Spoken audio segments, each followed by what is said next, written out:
Welcome in, everyone, to another edition of the GSMC College Football Podcast, brought to you by the GSMC Sports Network. I'm your host, as always, Tommy Brzee. It is Tuesday, August 6th around here, and we have a great show for you today. We're going to start talking a little bit about Deion in Colorado. There was a very interesting article that came out from Athlon Sports that describe some not so great culture over there in Boulder, and I'll break down what exactly I mean in the first segment here. Then we'll get into the best thing that each conference has to offer in 2024, what I think is the absolute best thing that you're going to see from each conference and what could end up deciding each conference at the very end of the day. And then we'll get into players that need to make the most out of fall camp. We did this yesterday with the big four teams in the college football world. We're going to do 5 more today, so we'll break down that for you guys. Then we'll get into more fall camp updates. They just keep rolling in, so I want to make sure you guys are fully updated as they do. And then we'll finish it out with some conference questions. We're going to roll through every conference this week, get through all of the different questions I have as we get closer to week 1, some different ones that are going to have a ton to say about this upcoming year. But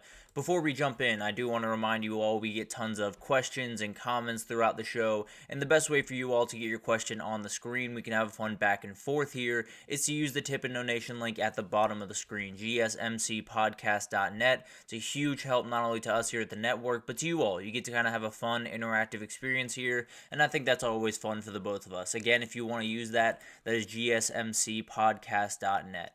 But let's jump right in, and let's talk about this Colorado article that came out from Athlon Sports, and it said some very aggressive things about Colorado, and especially what's happening behind the scenes and all of that different stuff, and there were a lot of very, very interesting things to pull from this. There were a lot of former players quoted, mainly former players quoted, which is why I'll kind of approach this with a little bit of a grain of salt. I don't want to necessarily jump on Colorado and, totally tear them apart right here, but there were some things that were named here that were not too great. I'll just leave it at that for the time being, but there was a ton of stuff that came out in this, and one of the big-time quotes that everyone's kind of taking and running with is, it's like a real-life Grand Theft Auto game. There are so many distractions with fights, guns, money floating around. The environment is unlike any I've come from before.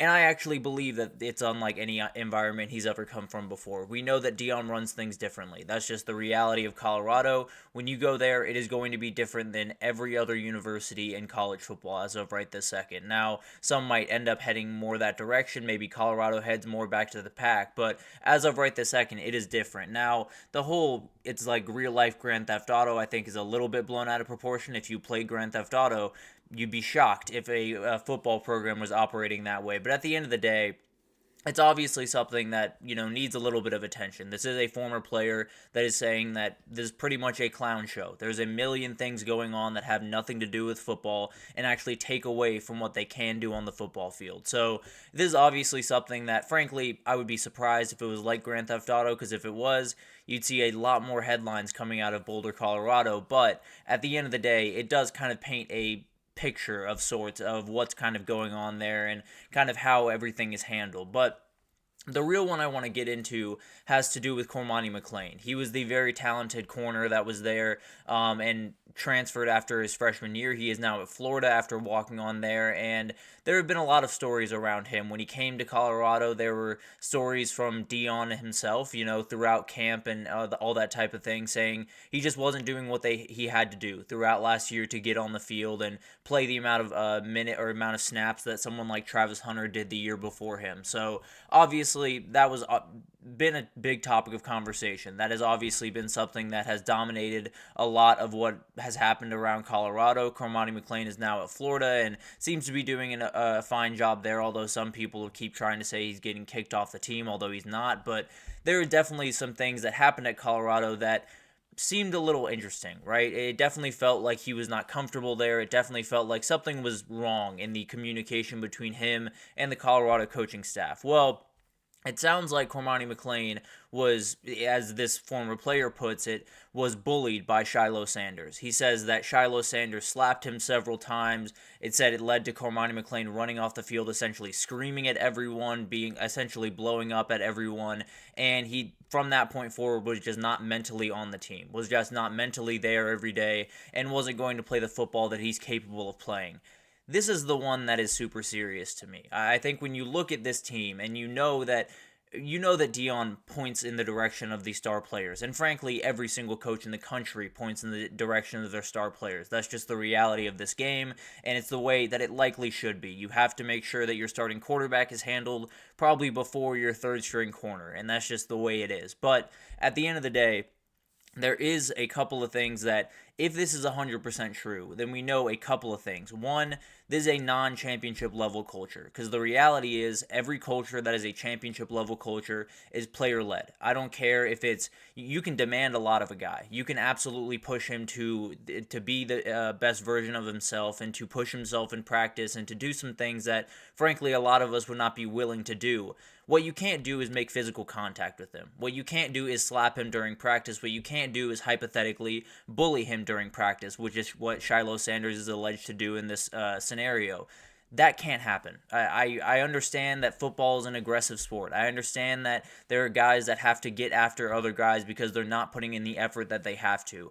They can do it in other ways. It's just plain and simple. Every single other culture around the country that is really strong right now is not doing this. I can promise you that. Now, they're players that get upset with each other and maybe start shoving each other, a fight here and there, sure. But there absolutely is not a player that is outright bullying a kid and getting away with it. I can promise you that. I'm just telling you as plainly as I can that if this is what's happening at that school, and if Shiloh especially is not getting in trouble for it, this is not a championship level culture, and it never will be if this continues. Number two is Deion allows his sons to get away with stuff that he doesn't allow others to get away with. If he's going to allow, Shiloh to bully a kid, to straight up, make physical contact with a kid during a football practice that is outside the football realm, they're playing on the same side of the ball, so there's no world where they would have to be making physical contact with each other. So it's one of those things where we knew that he leans towards his sons. We know that that's going to be a big thing, especially Shadur is going to get a lot of love in that program, and they should. They're both really good players, and they both have a ton of say in what goes on in that program, especially Shadur. And so I'm not necessarily tearing down Deion for leaning towards his sons a little bit, because he should. They are his sons. There's no two ways about that. I'm not necessarily tearing him down for that, but you have to hold all your players to the same standard. I understand saying, my sons are going to be incredible players at the next level and they're going to do all these incredible things, because you should feel that way about your kids.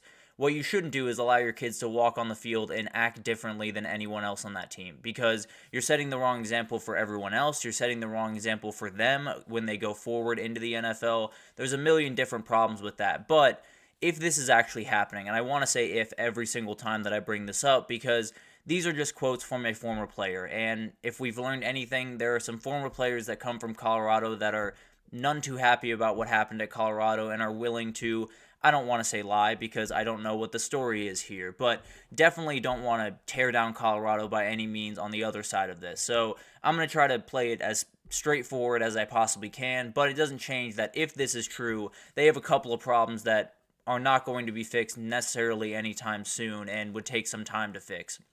The other big-time story that came out of this was around Jordan Seaton, the very talented five-star offensive tackle. It sounds like there was a little bit of fighting going on, and the way they put it was alleged bullied into proving his manhood, and he was decided to pick a fight with a former Colorado offensive lineman, Zabien Washington, a very talented offensive lineman that played for them a lot of last year, and apparently they fought back in April, and it was a very, very bloody affair. It was very, gross, to be totally honest with you. So this is something that is insane.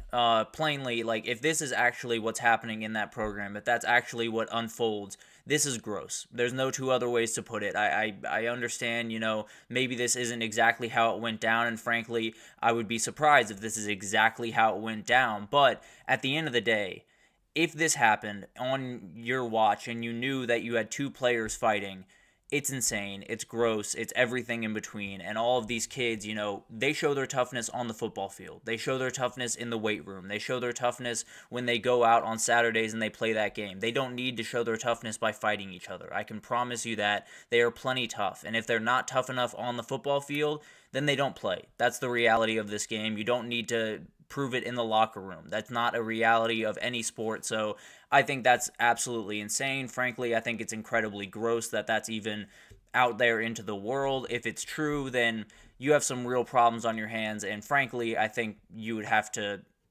there would be plenty of consequences. Let's just leave it at that for the time being. But there were also a couple of incidences around some recruits for Colorado. Ebenezer Boozy was a talented player that got arrested for battery and gun charges back this offseason, and Chidozie Nwankwo, flashed a gun during his commitment to Colorado. These are something that I'm not going to put on Deion at all. I've talked about this a little bit, but there's only so much a college football coach can do, especially if the kid isn't even in your program yet.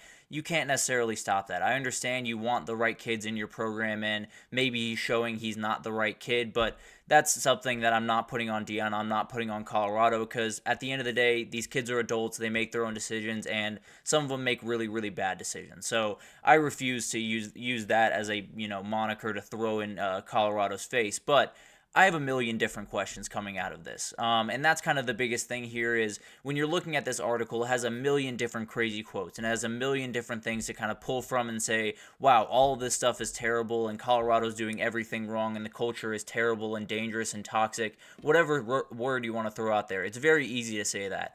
I have a million questions, because if all of this is totally true, Colorado will never be a team that you have to worry about, period. They will never be a championship-level roster. Frankly, Deion will be fired before the next 3 years. If some of this is true, you still have problems you have to fix within that culture. There's no two ways about that. Now, there's the other side of this. Maybe a kid was just really frustrated. Maybe a kid was, embellishing the truth to make it seem like this is a worse place than it is. I'm not saying that's what happened, but I'm also not saying that's not what happened. I'm not going to sit here and, tear apart Colorado's program with something that is just a quote from a player. I don't know all the details. I'm sure we will get more details, but also on the other side of this, Athlon isn't dumb. They are a news agency. They are a sports news agency. They understand that if they were to make false claims in this, then they could get possibly sued. Now, some of this is a little bit of a gray area because you are quoting someone else, but at the end of the day, it's a lot of different questions more than anything else. I think you look at this roster, you look at this program, and there's a lot of things to like. That talent level has gotten so much better since Deion has shown up, and he's done so many good things within that team when you talk about the football roster. There are questions behind the scenes. It seems like these stories come out about Colorado more often than they come out about pretty much anyone else, and I don't think it's necessarily coming from nowhere. How aggressive it is definitely needs to be found out, and it's definitely something that, kind of underscores some of the challenges that they could kind of shows maybe Coach Prime's leadership style is not the right way. Now, all of this depends on, how true all these statements are. So I'm not here to, tear down Colorado. I'm not here to act like Deion is, a horrifying person or putting these kids in really bad positions or encouraging these kids to do anything that's not right. I'm not here to do that. I won't do that until we absolutely know the facts around this. But it is a very interesting story, and it's one that we frankly have to talk about, and one that I think we'll know more about here in, a couple of months, possibly down the road a little bit. But it's troubling. At the very least, it's troubling to know that these are even stories that could come out, and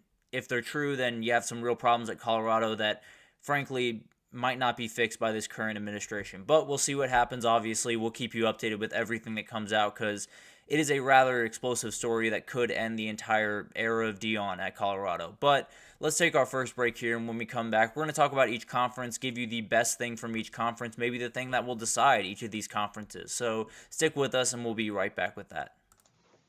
I feel like I'm losing my mind. Is everybody in the world blind? Please, Lord, give me a sign, a sign.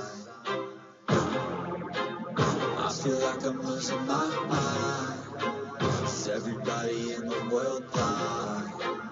Please, Lord, give me a sign, a sign. I wanna be the greatest. Everybody on the fake shit. I look around and feel like everybody is the fakest. I make this every day and I'm impatient, hoping one day I blow up from the basement. Statement, the top is so vacant. I don't hear shit that I think is amazing. Waiting for my day when I'm playing sold out shows where 1,000 faces. Hey, give me that crown, get in my way and to be put down. It ain't your place, all this my town. If I want that shit, then I'll get it right now.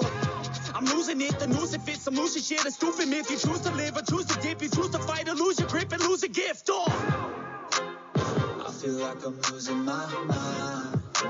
Is everybody in the world blind? Please, Lord, give me a sign, a sign. I feel like I'm losing my mind. Is everybody in the world blind?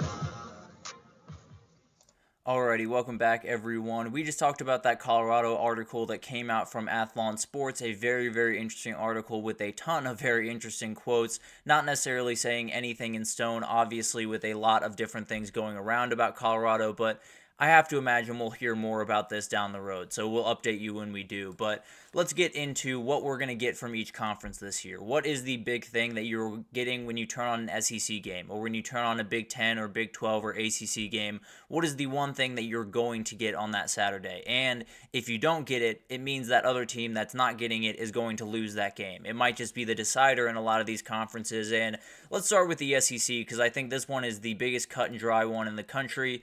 It's the quarterback play. It's going to be outright special in that conference this year. To my knowledge, or if you were to ask me, they do have the best two quarterbacks in the country in that conference with Quinn Ewers and Carson Beck, and they face off in Austin on October 19th. So cannot wait to see that matchup. Both those quarterbacks are as elite as it gets, and then you add matchups like Jackson Dart versus Carson Beck, Jalen Milroe versus Carson Beck, and Jackson Dart versus Garrett Nussmeier, a ton of ones that are really just a NFL scout's dream. There will be plenty of NFL scouts at SEC games watching these quarterbacks this fall, and I think there's a number of guys in this group that can absolutely make a run at this and be possibly the one that elevates above the pack. And frankly, I think whoever has the best quarterback in that conference is going to be the one taking home the trophy in Atlanta at the end of the year. So I do think this will kind of be the decider here, and the guy that I'm watching most closely is Jalen Milroe. I've talked about this before, and I've said he's the most powerful guy in that conference, and I think it goes any two ways. I think that he's someone that, frankly, could run away with the Heisman this year. That's how good I think this kid is, and that's how good I think this offense, in particular, under Kalen DeBoer is going to be. So I do think he has that high ability. I also think there's a world where he doesn't take that step forward that you need him to in the NFL level throws. He doesn't make the 20, 30 yards down the field. He doesn't make those throws quite as consistently as you think he's going to make them. Has some turnover troubles, doesn't necessarily fit into the offense the way you want, and Alabama takes a little bit of a step back. So he's absolutely someone that could open up so many doors. If he hits his big-time ceiling, then that Georgia game gets that much more important. Then the Tennessee game gets that much more fun, especially from the quarterback perspective. And then there's a ton of other guys that are going to add to the fun of this, where you have Garrett Nussmeier at LSU, who I think is going to be a ton of fun to watch. Jackson Arnold has all the talent in the world to sling the ball all over the field. Connor Wegman at A&M could be a first-round NFL draft pick if he puts it all together this upcoming year, but everyone's watching Nico Iamaleava. Everyone wants to see what this kid can do, and frankly, I think when you look at the long-term effects at least, I think you look at 2-3 years down the road, I think this might be the most talented quarterback out of the four I just named. I think Jackson Arnold is right up there, if I'm being totally honest, but Nico Iamaleava, I think, could win a Heisman, could be one of the best Tennessee quarterbacks to ever play. Right there next to Peyton Manning, I think, could be this kid. So I do think he has that talent about him. And then you had a kid like Graham Mertz, who's always going to execute. Brady Cook, who is as steady as can be and is going to make plays this year, especially with the wide receivers he has around him. And then Peyton Thorne could pop this year. Maybe you get a little Brock Vandagriff big year.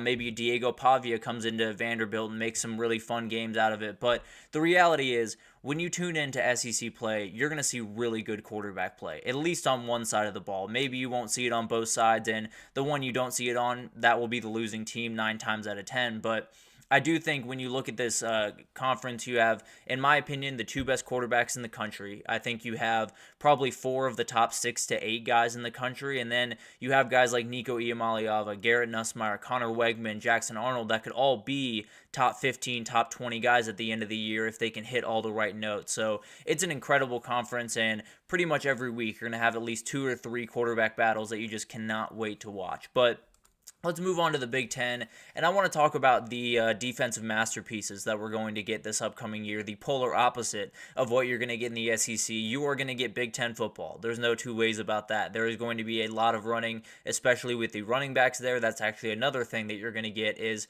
some really, really remarkable running back performances. But I do think defensively, there's so many different teams that are going to be able to make some big-time plays this upcoming year. Ohio State, by my estimation, is the best defense in the country. I think they have the most guys. I think they are the deepest at the positions they need to be, and I think the two edge rushers they have in particular in JT Tuiomalau and Jack Sawyer are just monsters. I think they're going to wreak all types of havoc all throughout this conference, and I would be surprised if they were not at least top 10 this upcoming year on the defensive side of the ball. And then over at Michigan, you have the best interior defensive lineman in the country with Mason Graham and Kenneth Grant, and then you have the best corner in the country in Will Johnson. They will be able to stop people. It will not necessarily be a Michigan defense that takes the same step back that I expect the offense to, so they will be stifling. There's no two ways about that. They will absolutely have plenty to say about what goes on in this conference on the offensive side of the ball. So going to be a really, really fun group led by those three guys, and it's going to be really hard to get through them. I promise you that. And then you have some other teams out there. Penn State also has, in my estimation, the best defensive player in the conference in Abdul Carter, among a ton of other really good players. Oregon's defense is just loaded with talent and frankly should at least be top 20 this upcoming year. But then you get down to Nebraska, who was number 11 last year and returns, I believe, 9 starters on that defense from last year. Absolutely ridiculous, and they're going to be a really, really good group this upcoming year. Iowa with Phil Parker is just set your clock. They're going to be a good defense. They're going to be able to make plays, and especially when you have the safety and linebacker duos that they have, they are going to be one of the best teams in this conference on the defensive side of the ball. And then you add a couple of teams that could take big time steps forward. I think Indiana is a team that'll be interesting to watch on the defensive side of the ball. Adding guys like C.J. West from Kent State, you added D'Angelo Pond, came over from JMU with Kirk Cignetti. So I do think there's enough teams that can make some leaps. I think Rutgers is going to be a really solid defense. USC obviously could make a big time leap under D'Anton Lynn, and you're going to see a ton of Big Ten football. You're going to see a lot of running the ball. You're going to see some low scoring games, and you're going to see some teams that are just going to have to play defensive masterpieces if they're going to want to win. So it's going to be absolutely incredible to watch, and I just cannot wait to get into the Big Ten season because it's going to be different, but it's going to be the same Big Ten. I can promise you that. There's still going to be some hard-nosed football played up there. But let's get into the ACC, and when you look at the ACC, you have Florida State, you have Clemson, you have Miami. You feel pretty confident that those are the teams. Those are the teams up top, and those are the teams that you expect to see in some form or fashion in Charlotte at the end of the year.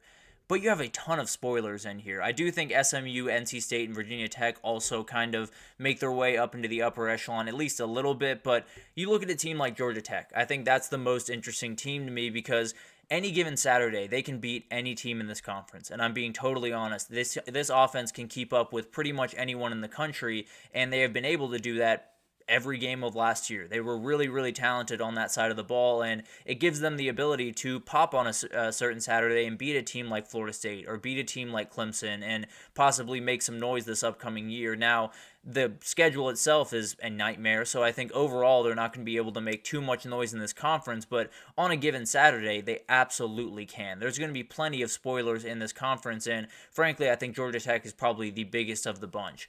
Then the other interesting one is Cal. I really want to talk about Cal because we talked about how far they have to travel this upcoming year. Well, people got to make their way out to Cal sometimes. So it's definitely going to be one of those things where they definitely do have the advantage in the other way. And they have the best player on the field the majority of the time when they play these really tough teams. When you have Jaden Ott on the field, he is as special of a player in this entire conference as you will find. Now, they have Miami, they have NC State, they have Syracuse making their way out to California to play them. They win at least one of those games. I don't know which one. Syracuse would be the easiest of the bunch, obviously, but they will win one of those games, and it'll be because of the travel. It'll be because Jaden Ott is an absolute beast. It'll be because some of the different playmakers they got on the outside, like Tobias Merriweather from Notre Dame. But I do think they have enough players to win one of those games and possibly ruin a season for North Carolina State or for Miami or for maybe even Syracuse. So it'll be really fun to watch that. And then finally, I want to talk about Boston College and Thomas Castellanos, and Virginia and Anthony Colandrea. I think both of those guys are really talented quarterbacks that could cause problems on pretty much any Saturday for a defense. Particularly Castellanos is a guy that I think is going to have a huge year and is going to be a really, really fun player. And frankly, you could do all you can on the defensive side of the ball. He can find a way to get out of it and make a really good play. So I'm really excited to watch this guy play. I think Bill O'Brien's going to give that offense a little bit of consistency that they've lacked in the past, and I think having a quarterback like that could open up a chance for you to play spoiler on any given Saturday. So very much like the Eagles going into this year, I think they have a shot to make some noise, and I think that quarterback will be at the very center of it. But then finally, I want to talk about the Big 12. And frankly, what you're getting from the Big 12 this upcoming year is just chaos all across the board. There is not these big-time gaps. You know, in the ACC, I think, and in the Big 10, frankly, I think you have these teams that are grouped up towards the top, and then you have these teams that are grouped in the middle, and then you have these teams that are grouped at the bottom, but you have division between them. The Big 12 doesn't really have that division. You have Utah and Kansas State up at the top. They're the teams that tend to be setting the pace and the teams that are the favorites to go to Arlington at the end of the year. Then you take a very small step down and you get to a team like Oklahoma State. They absolutely are right there with those teams. It's not like they are far off from those teams by any means, especially with a player like Ollie Gordon. So I do think they are a really fun team. And then you take a little step down and you get to Kansas, you get to Arizona, you get to Iowa State. None of those teams are really that far away from a Kansas State or a Utah at the end of the day, and a bounce of ball could make all of the difference. And then you take another step down. You got UCF, Texas Tech, TCU, and more. And then finally, the real one that makes this a total chaos conference is the team that is the biggest chaos in the entire college football world. Colorado can make everything go crazy this upcoming year. If this offensive line can block, let's say, a 50% clip higher than they did a year ago, they can cut the sacks in half, which might be a little bit lofty, but at the end of the day, if they can do that, they have the best quarterback in this conference. They have the guy that can dice up pretty much any defense that he encounters, and they have a team that can put together a really good season. Now, they need a lot of things to go their way, particularly injury luck, but I do think this is a team that could totally turn this conference on its head, and frankly, you look at this conference, and you could easily talk me into 10 different teams making this conference title game. Well, you go all the way down to TCU, and I could hear an argument for that team making their way into Arlington at the end of the year. So you're going to get every single week, you're going to get multiple games that are going to go down to the wire. You're going to get a couple of upsets that you did not expect. You're probably going to get to the end of the season and not see a team that has any less than 2 losses in this conference, because it's going to be a nightmare. And whoever is able to come out on top of it, whoever is able to handle all of the different bumps and bruises and the really long season, is going to be the one that wins it. But it's going to be so much fun to watch those conferences. I think when you look at the SEC, the quarterback play just jumps out at you, but everyone else, has a number of different things going for it. But I do think chaos in the Big 12. I do think spoilers in the ACC. I do think defense in the Big 10 will be the deciding factors and will be what you get pretty much every Saturday. But let's take our final break here, or our second break here, not even close to our final break. Let's take our second break here. When we come back, we're going to get back into players that need to make the most out of fall camp. A couple of players we did yesterday. We got into the top 4 teams in the country. We'll get into 5 more today, and we'll break down a couple of players that just need to hit big over the next couple of weeks. So stick with us, and we'll be right back with that. Looking for your daily fix of sports talk without having to pay for it? GSMC Sports Network is available on YouTube. Just search GSMC Sports Network. Get your fix of daily sports talk shows on YouTube, absolutely free. NFL, college football, NBA, MLB, MMA, UFC, fantasy football, and so much more. GSMC Sports Network has shows running all day long, with new sports shows starting every 2 hours. Just like on your favorite cable sports channel, except GSMC Sports Network is absolutely free. Just search GSMC Sports Network on YouTube to catch one of your new favorite shows, like the GSMC College Football Podcast, Chip Shot Football Podcast, Hoops and Heels Women's Sports Podcast, GSMC Basketball Podcast, and so many more. Check it out for yourself. GSMC Sports Network, now available on YouTube absolutely free. Search GSMC Sports Network on YouTube right now.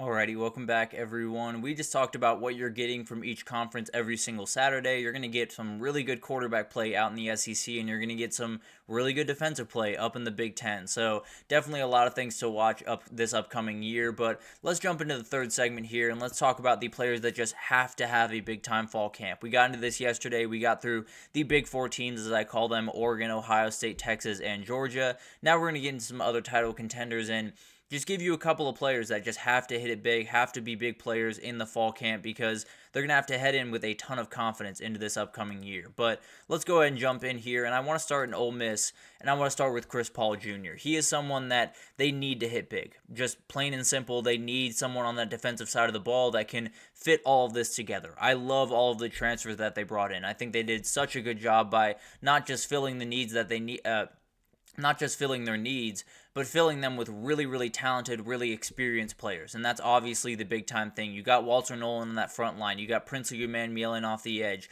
Brandon Turnage in that back end is a really solid player. So they did a number of really good things in the portal. Trey Amos coming in at that corner position. But you need the glue. You need the guy that's going to bring it all together, possibly even wear that green dot and be the communicator for this defense.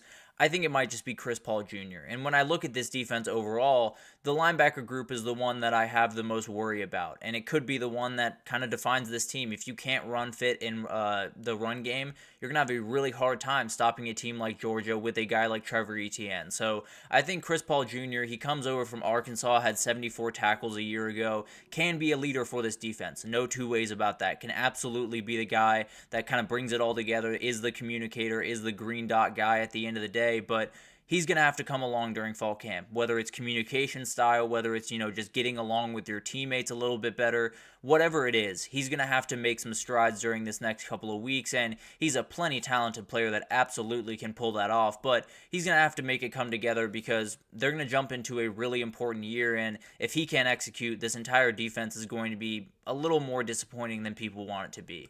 And then Diego Pounds is the other guy that I think has to have a huge year. This O-line is being rebuilt in a number of different ways. They brought in a ton of guys through the portal that are going to start one way or the other. Nate Kalepo, Julius Ballou, and this guy right here, they're going to have to find their way onto the field. They just have to. And it's going to be maybe the deciding factor in this season because you have plenty of really talented guys on that offense. Doesn't do you any good if you can't defend Jackson Dart. It doesn't do you any good if you can't get a running game going with Ulysses Bentley and Henry Parrish and all of the guys that they have over there. So this is someone that he's playing that left tackle position. He is going to be their starter at left tackle, and he's got to be ready to go from week one. I understand they have a little bit of runway into the season, but he's going to have to be ready to go because he's going to face some really good edge rushers, including guys like Mykel Williams, someone from LSU. Harold Perkins is going to come at you plenty that game. I can promise you that. So it's going to be one of those things that this offensive line is going to be the decider for this offense. It can be one of the best, if not the best offense in the country. If they can't block for Jackson Dart, they're not going to hit the ceiling that they want to hit. So Diego Pounds has a couple of huge weeks ahead of him, and if he can hit week one running, then this is going to be a terrifying offense to deal with. And then over at Alabama, I have Zabien Brown as the number one guy by a margin. He is someone that absolutely is going to play big-time snaps for this team, might even start at the other cornerback position right next to Damani Jackson. So he's someone that's absolutely going to have to play. There are about 3 freshmen on this team in the back end of that defense that are going to have to play, but Zabien Brown is the guy that is the biggest of the bunch. He's going to have to be ready to play pretty much right away. We talked about it earlier on, but they play WKU, who's going to throw the ball a ton week one. Then they play a USF team that is not going to be easy to deal with by any means in week 2. And then they go up to Wisconsin, and they have plenty of weapons up there with a guy like Phil Longo that can get some guys open.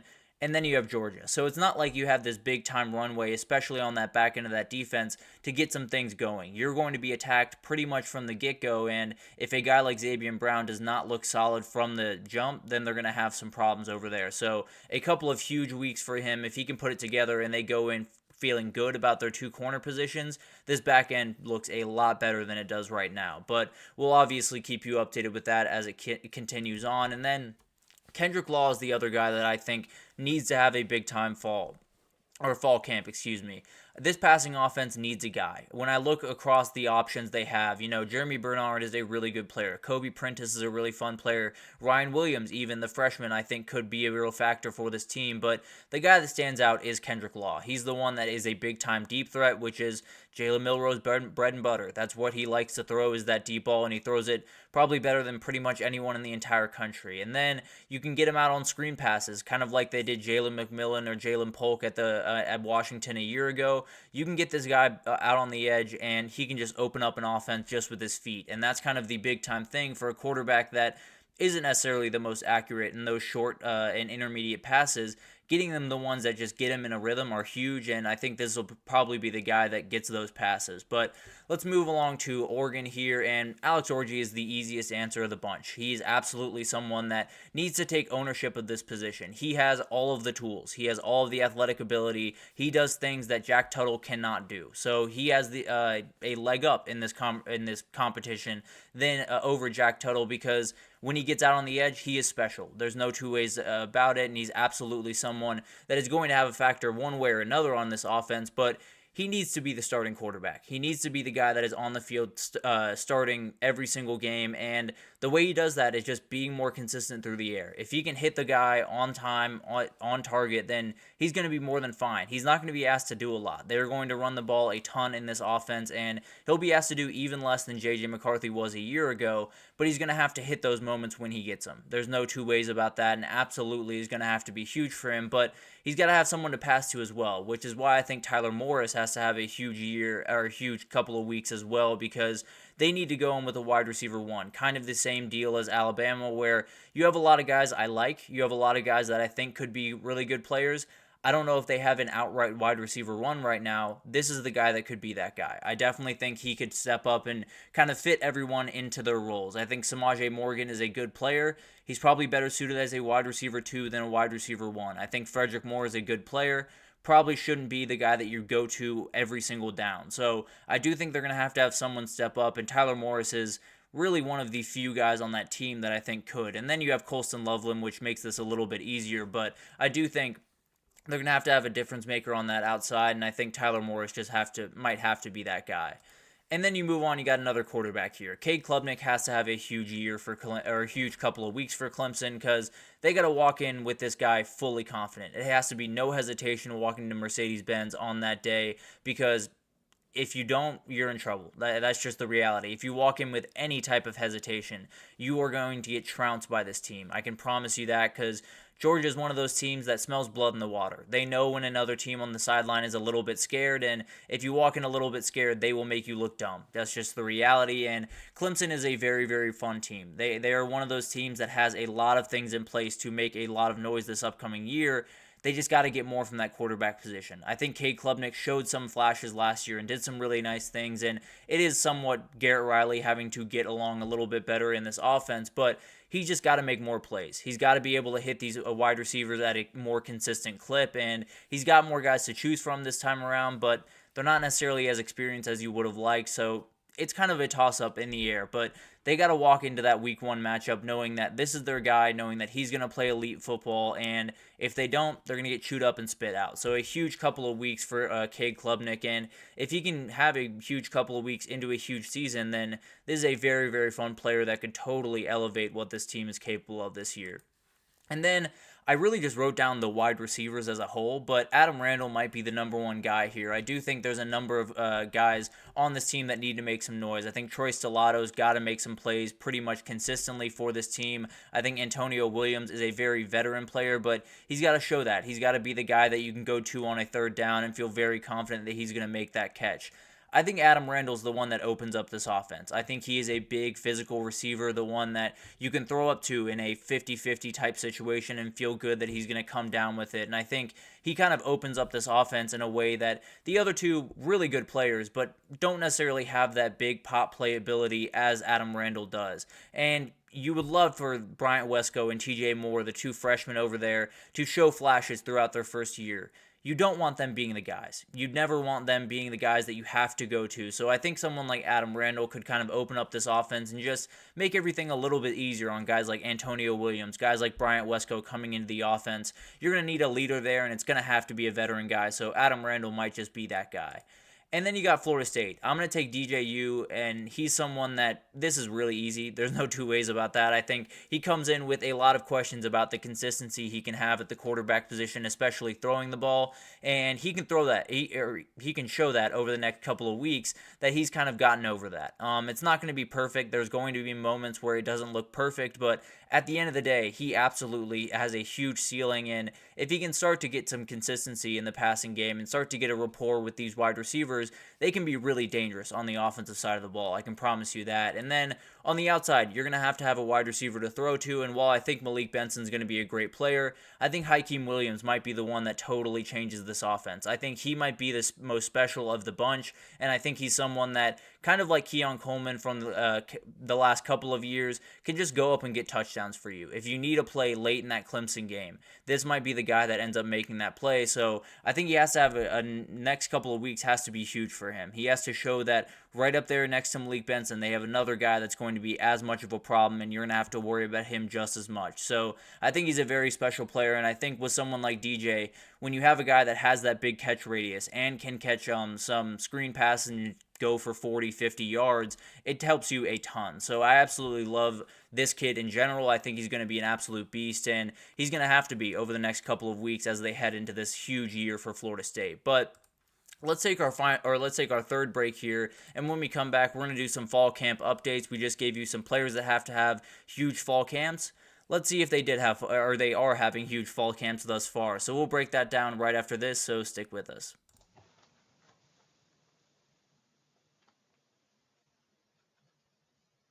For the best and latest podcasts available anywhere, go to the podcast app on your cell phone and type in GSMC to access free content-rich podcasts on health and wellness, book reviews, sports, entertainment, relationships, social media, movies, technology, finance, and even weird news. Subscribe and download the GSMC Podcast Network's family of shows, available everywhere podcasts are found.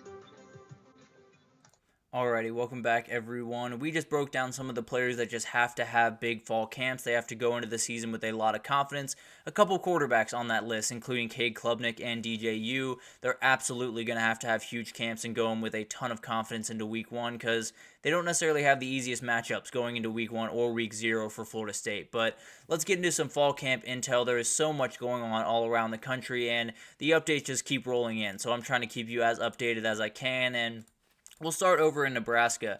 Although that is a Wake Forest jersey, we are going to start in Nebraska. Jamal Banks came over from Wake Forest and seems to be the wide receiver 1 over in Lincoln at this moment. And frankly, they need one. I think they have a very talented wide receiver core. I think they need a guy that Dylan Raiola can look at, see his number, and say, that's where I'm going with the football. So that is going to help him a ton if Jamal Banks can solidify himself as the number 1 guy. And then you have a guy like Jalen Lloyd that is such a danger down the field. You have Isaiah Nayer, who has a catch radius that is absolutely ridiculous. You have a really fun wide receiver group, but you're going to need that go-to guy. It sounds like Jamal Banks, at least early on in fall camp, is becoming that guy for Dylan Raiola. And then Keona Davis is someone that's making a ton of noise, a freshman D lineman that everyone is loving on over there in Lincoln, Nebraska. I think if you add another real option to this defensive front, it could be one of the best in the entire country. And when you have MJ Sherman coming off one edge, if you can have a really talented freshman coming off the other, you could have a lot of fun rushing the passer this upcoming year in Lincoln. So a good sign for them, not only in this year, but going forward. Maybe he doesn't have a huge contribution this upcoming year, but maybe he's a guy you have to worry about when MJ Sherman walks out the door. This guy steps right in and plays big-time football. But let's move over to Notre Dame, where they had some not-so-great news. Charles Jagusa was announced that he had a upper body injury, I believe a pectoral injury, where he will miss the entirety of the 2024 season. That puts them in a really tough spot. Tosh Baker and Emil Wagner are going to be in the mix for that left tackle. The other one's going to play right tackle. So that's kind of where they're at the tackle positions. They were not necessarily at a great spot going into camp. it just got a little bit tougher. Emil Wagner is playing some really good football during camp and someone that they're going to have to see continue to grow. But regardless, you pretty much got two guys that you're going to be starting at one of those positions. Who's ever the better one is going to be at left tackle. Whoever the worst one is going to be at right tackle, and every other team knows that. So it's going to be one of those things that could define Notre Dame's season this upcoming year, and we'll see how big of a deal it is. But a couple other players just got a ton more on their table in Tosh Baker and Emil Wagner. But let's talk about the outside, because the wide receiver group has not been great over the last couple of years in Notre Dame. It sounds like it's coming along. They added guys like Bo Collins, who was a really good player at Clemson a year ago. Chris Mitchell is the biggest addition on the outside. But Jaden Thomas is the one that is making the most noise in fall camp thus far. I think you add him to Bo Collins, to Chris Mitchell, to Jaden Greathouse. I think you have a really fun wide receiver group there. And then Jeremiah Love and then Mitchell Evans catching the ball as well. You have plenty of offensive weapons where as long as you can protect the quarterback, you'll be more than fine. And then that defensive front is doing exactly what you expect them to do. Luke Tolick is someone on the back end of that defense that is making some big-time noise, a very lengthy, long guy that might end up playing this upcoming year, especially with a couple of injuries in that back end. So something to watch there. Let's move forward to Georgia here, though, and let's talk about Warren Brinson and Jordan Hall first. Both of them are nursing injuries, and both are very talented defensive tackles that will likely need to play at some point this upcoming season, and Warren Brinson will likely need to start that first week, so they'll have to get him up to speed pretty quickly. Also, Jared Wilson, the starting center, is out with an injury as of right now, but not really sure what the story is there. It sounded like he was nursing an injury throughout spring, but he had gotten healthy and was back on the field. Now he's not again, so not really sure what's going on there. Definitely will give you updates as we hear more. Another thing that's kind of happening is the star player is not necessarily playing the level of football that Kirby Smart wants. I think that nickel back we talked about yesterday, Johnny Laguero, the guy in that picture right there, he's likely going to be the starter there. They need more out of him, apparently. Apparently, he is not playing that position to Kirby Smart's liking. Frankly, Kirby Smart has very, very high standards for his team, but it doesn't change that they could have real problems there, and it's someone that has to hit. They need someone at that nickel corner that is the glue of that entire back end, and if he's not getting enough from Johnny Laguero or from Ja'Cory Thomas, then they might not have an answer there, and they might have an issue on their hands. But we'll see what happens there. Dalen Everett and Daniel Harris are the starting corners right now, with the freshmen in the two deep, so you'll see plenty of KJ Bolden and Ellis Robinson this upcoming year. And then on the outside, Colby Young is the one to watch. He's the one that is making the most noise. He's been making noise pretty much since spring ball, so the Georgia fans absolutely love him right now. I think he's going to be a huge player for him, especially with Ra Thomas getting dismissed from the team. And then Nitro Tuggle is a freshman that has made a number of plays as well. This is just an outright speed guy, so you can just get him the ball and let him fly, and he's going to be a really fun player in time at UGA, I can promise you that. Over at Alabama, they love that defensive line. They feel like they have a really, really good defensive line on their hands. And frankly, when you have Jaheim Otis and LT Overton, you're going to have a really good defensive line. They absolutely love it. Kalen DeBoer spoke really glowingly about that group, and they're going to have to be really good. If that back end is not necessarily going to be on the top level that it usually is, they're going to have to get to the quarterback and wreak havoc in other ways. So having that defensive front that's going to be really strong definitely helps them out a lot. And then you have Zabien Brown. He's been making a lot of noise. We just talked about him a little bit earlier. He's going to have a huge fall camp. He's had a solid camp thus far. I think he still has a little bit of ways to go, but absolutely is someone that is doing everything that they're asking of him right now. And I think if you walked on the field and didn't know he was a freshman, you probably wouldn't guess he's a freshman right now. He is built very, very solidly and will absolutely be a player for this team. And then finally, you have Ryan Williams, someone that is showing a ton of talent at that wide receiver position. I think he's a very talented kid. I think if they do have to rely on him to be wide receiver one, they might have a little bit of problem. But overall, a very talented kid, someone that's definitely going to make some noise in this offense and is making that known pretty early on. Tennessee has some injury trouble as well. Lance Hurd has been using a bulky knee brace on his left knee and did not take part in most of the drills for the offensive linemen. If that's the case, they have a little bit of problem at that left tackle position. I do think he'll probably end up playing by week 1, but they're going to have to get that thing ready. Dane Davis has taken over for him in the first group at that left tackle position, but this is the guy. This is the guy that they need healthy, and if he's not healthy going into the season, maybe they have a little bit of an issue on their hands. And then the wide receiver group looks as ridiculous as it does on paper. Chris Brazzell is really coming on and starting really strong. Dante Thornton is coming back from an injury and has had a really nice camp. Squirrel White's already there. Chaz Nimrod, Caleb Webb, Brew McCoy. It's ridiculous what this offense has to throw at you, and it seems like everything is going according to plan as of right now.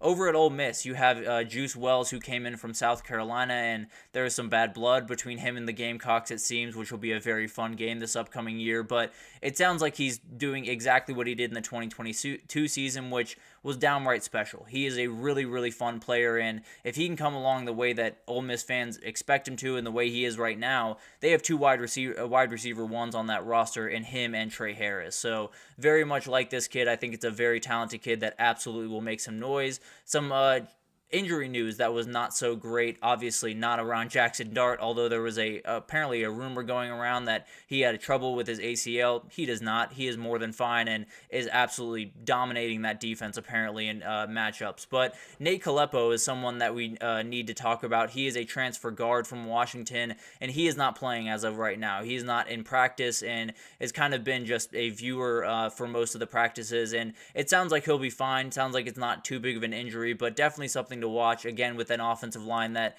just needs to come along and needs to be elite this upcoming year.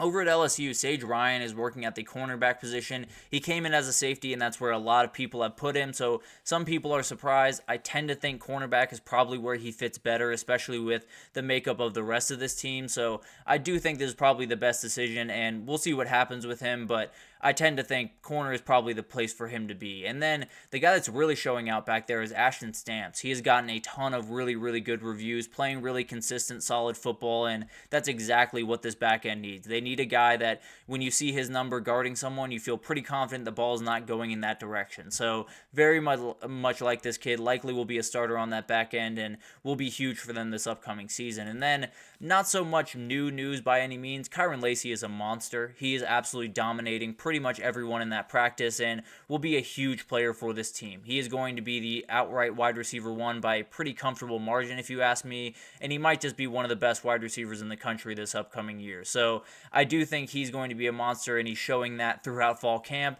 Now, you don't know what that means. Does that mean the back end is bad? Does that mean the wide receivers are awesome? I tend to lean more towards the wide receivers are awesome, but if last year shows us anything, it could definitely be the other one. So we'll see what happens there. Definitely a ton of more updates that we'll keep a lookout for in LSU camps, especially on that defensive side of the ball. But let's take our last break here, and when we come back, we're going to do some conference questions. We're going to bounce around to every conference throughout this week, but we're going to do the SEC first and just get out some questions I have for this upcoming season. Maybe we'll do this a couple of times before the season starts, but let's do that right after this break, so stick with us.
Alrighty, welcome back everyone. We just talked about some of the different tidbits out of fall camp thus far. Definitely a ton of things going on all around the country, and we'll keep you updated with everything going on as it comes out. But let's get into some conference questions. We're going to go through all of the conferences throughout this week and break down some of the different questions I have around that conference as we head into what's going to be a crazy year across pretty much every single one. So let's get into the SEC first here, and I want to start with Texas, and I want to talk about their defensive line. What if Texas just can't control the line of scrimmage? What if they don't handle this SEC physicality the way that it seems they might be able to. There's definitely a difference between them being a 3-loss team and a playoff team, and it's probably decided on that defensive front. I do think they have a lot of really good players there, but SEC's physicality is real. There's no two ways about that. And frankly, this year in particular, the offensive lines are so strong across pretty much every team around the conference that you're going to have to face a really good offensive line pretty much every time you go on that field. If you're Texas and you can't handle the person leaning up against you, if you can't handle the really aggressive offensive lines that you're going to go against, you're not going to be successful. Plain and simple. You're not going to be able to hold a lot of these teams that you hypothetically should be able to. You know, an Arkansas team that is going to be able to run the ball, a Florida team that is going to want to run the ball. You're not going to be able to pull away from those teams the way that on paper it should look like you should, and sometimes it'll come down to plays that you have no control over. Maybe a fumble bounces the wrong way. Maybe a pick bounces off a receiver's hands and into a Florida defender's hand. So you want to make those games as wide a margin as possible, and the way you do that is dominating the line of scrimmage, and right now it doesn't necessarily look too great about this Texas defensive line, but I do want to talk about the guy on the screen right there. Jermaine Lole is the one that I think could really open up this for Texas, could make this kind of a non-issue. This is a 7th-year defensive tackle, very good at run fits, very solid in the run game, and can definitely be that big-time space eater that they absolutely need. I think him along with Bill Norton is going to be a really good player for them. I think they have options. That's kind of the point here. They definitely have options to kind of throw at you, but if none of them pan out, if they don't have 2 or 4, really 4 guys at least, that they can throw out there at the defensive tackle positions, they're going to have teams that just run all over them. They're going to have teams that just stay in games that really aren't meant to stay in those games. They're going to have teams that, like that Arkansas game, where on paper you look at it and Texas will probably be a 14-point favorite. They'll probably walk in and should win by multiple touchdowns. They won't if they can't control that defensive, or they can't control the line of scrimmage, especially on the defensive line. So obviously it will be a very interesting thing to watch. I do think they have enough guys to make this kind of a non-problem, but as of right now, it's still a very big question mark around this Texas team. Then you move forward to Bama. Does Bama have the guy at wide receiver? We talked about Kendrick Law needing to have a big fall camp, and I definitely think that's the case, but what if he doesn't? From where I'm standing, they have a ton of really good players. They have a ton of really fun wide receivers. They don't have a wide receiver one. I think Jeremy Bernard is a guy that absolutely could take a step forward and be a big-time player for them, one form or another, whether that's, being that short yardage guy that makes all the big-time catches, whether that's being a downfield threat. I don't know, but at the end of the day, he's someone that's very savvy, very smart, and definitely could make that leap. I think Ryan Williams is someone else to watch, absolutely a super talented freshman that could make that leap, but also there's a guy that's not there that frankly I think is a wide receiver one. I think Jalen Hale is an absolute beast. He got injured earlier in, I believe, spring and hasn't come back yet. And I don't really know what the outlook on that is. I haven't really gotten a firm update since, I believe, May. So it's been quite some time since we've heard a lot on the Jalen Hale front.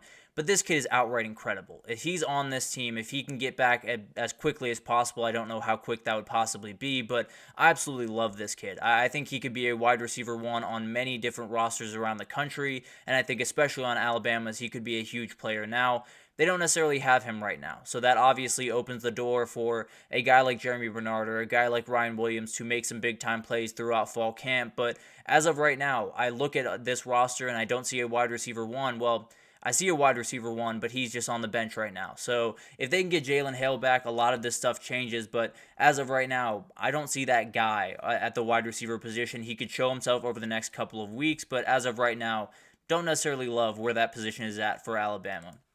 Then you move forward to Georgia, and the question around Georgia is just, will the schedule derail them? This is a schedule that, frankly, they have not had to deal with over the last couple of years in Athens, Georgia. They have had plenty of tough games. I'm not here to tear apart Georgia's schedule, but it's not near what they're going to face this upcoming year. It starts in week 1 against Clemson, obviously. That is going to be a game that is going to be tough. There's no two ways about that. We saw that game back in 2021. It was 10-7, and it was absolutely or 10-3, excuse me, and absolutely off the walls, a very, very weird defensive game. This one's going to be a little different. I can almost promise you that, but this is not going to be a layup for Georgia by any means. I think a lot of people look at this one and whether they don't like Dabo Swinney or they just think Georgia's an absolute monster, they assume that Georgia is going to win by multiple touchdowns. That might not be the case. This is going to be a really, really tough game, and it could be one that Georgia comes out with an L in, and it'll be really, really interesting to see what that develops as. But overall, they have to start really fast, and this would be the game to do that in. And then you have an Ole Miss game later down the road. You have at Bama. You have at Texas. You have so many games on the schedule that could hand you a loss if you're just walking in a little lackadaisical into Bryant-Denny or into DKR or into Vaught Hemingway. You're going to have some problems on your hands. I can promise you that, and it could lead to an L for them. So overall, I mean, you look at this Georgia team, and they have plenty going for them. There's no two ways about that. This is the best team in the country, if you were to ask me, but they are facing more teams this year than they ever had to face in terms of national title contenders. They have so many games on the schedule that could stumble them at some point, and then add that to Tennessee, add Kentucky in there, because that's going to be a really fun team this year. There are a ton of teams that could trip Georgia up this year and could bring them all the way down to a 9-3, maybe even a 8-4 season. I don't necessarily think that's what's going to happen, but definitely a schedule that Georgia has not had to deal with and could stumble them up this upcoming year. Then you have Ole Miss, and I do think the biggest question here is, can you pull all of these transfers together? Can you get all of these guys together, especially on the defensive side of the ball, and build a top 20 defense? Because I think that's kind of where they have to be. Maybe top 25, top 30 would be good enough, but overall, you're going to have to take a step forward on the defensive side of the ball, plain and simple, and that's why they went and got all the remarkably talented players they did. But at the end of the day, I do think they're going to need a ton of really big players to step up. I think we talked about Chris Paul Jr., how huge he's going to be in the middle of that defense. Brandon Turnage is also going to be huge, especially on that back end where you had a ton of troubles last year, and you brought in almost an entirely new cast that is going to start and possibly be on the 2 deep for you. You need a guy that's going to connect everyone, and he plays that nickel position like we've talked about, being the kind of glue guy in that back end. I think he's going to be huge for this team. I think JJ Pegues is huge for this team in terms of communication and getting everyone aligned and making sure on that defensive front, especially just making sure everyone is doing what they need to do. And then we talked about Chris Paul Jr. He is going to be the voice of this defense. He's in the very center of it, and I think he might just be the leader of this defense. So he's going to have to communicate a lot. He's going to have to make sure everyone's in the right place. He's going to have to make sure there's no, beef in between the defensive players, because that will factor into the on-field play. So they got to be at least top 25, top 30. They have to be in that conversation for one of the better defenses in the country if they want to win a national title, and they absolutely want to win a national title. So it'll be interesting to see if they can pull it all together. I think they have the players to do it, but maybe there's a couple of things that come into play that they do not expect, and it doesn't necessarily go the way they want. But let's get into the last question here. Oh, JJ Pegues right there. Let's get into the last question here and talk about the most dangerous team in this conference. And I had to go a little bit back in the wells for this one, but A&M and Oklahoma are absolutely teams that could make some noise in this conference. I think when you talk about, Missouri is another team that I don't necessarily know if they're under the radar by any means, but absolutely could turn this conference on its head. You could even go to Florida if you really wanted to be dangerous like that. But the team that I'm watching is the team that pretty much everyone is, the Tennessee Volunteers. When you talk about this team, they are absolutely special at so many different positions. Wide receiver probably being the main among them. There are so many different guys that are going to make big-time plays this upcoming year, and frankly, it's a better wide receiver group than they had back in 2022 when they made all that type of noise with Hendon Hooker. So if you can get somewhat of what you got out of Hendon Hooker in 2022 from Nico Iamaleava, now, I'm not expecting him to be a Heisman finalist. I'm not expecting him to be possibly the Heisman winner going into that 10th week game, but I think he's going to be a really good player. I think he needs to execute, and I think he has plenty of options to go to if he needs to make a play. So I think they have plenty on that side of the ball. They're going to make plenty of plays and have so many really, really good playmakers on the outside, especially in also a run game that I think is going to be really solid. As long as they can figure out that offensive line, they'll be more than fine. And then on the defensive side of the ball, when you have James Pierce Jr., you got a shot. He's someone that's totally going to wreak so much havoc on every offense. I think the back end needs to come together a little bit. Someone someone like Boo Carter needs to make some more plays. There are tons of players on that back end, frankly, that need to make some big plays as they head into this season. But when you have James Pierce Jr. on that front, when you have the entire defensive front that they have, frankly, you're going to be able to be in some of these SEC games. And I cannot wait to watch this team. I think they have so many chances to turn people's heads, whether it's knocking off Bama or knocking off Georgia. Maybe they could ruin the fun for some of the other teams in this conference just by beating some of these bigger teams. I think they're a team that is as dangerous as there is across the country. I think they could make so much noise in this conference, and frankly, I would be a little bit surprised if they didn't win one of those games that is a Bama or a UGA or an Ole Miss. I don't exactly know if they play Ole Miss, but regardless, they're going to win one of those games against one of those teams that they haven't beaten very often in the past, and will kind of maybe turn a corner for Tennessee. It'll be really, really fun to watch that team, and I do think they're the most dangerous team, not only in the SEC, but maybe in the entire country. But that'll do it for this edition of the GSMC podcast, GSMC College Football Podcast, brought to you by the GSMC Sports Network. Your support means a lot to us, so please remember to subscribe to the show, leave a positive review. It does make a huge difference for us. Also, follow us on Facebook, Twitter, TikTok, Instagram, all the social pages for all of the content and updates you could possibly need. We have really incredible people doing awesome work across every single sport you could want. With the Olympics going on, we have tons of people covering the Olympics, so no worries about that. Anything you need in the world of sports, we totally have you covered. But thank you once again for listening, and I will see you guys tomorrow.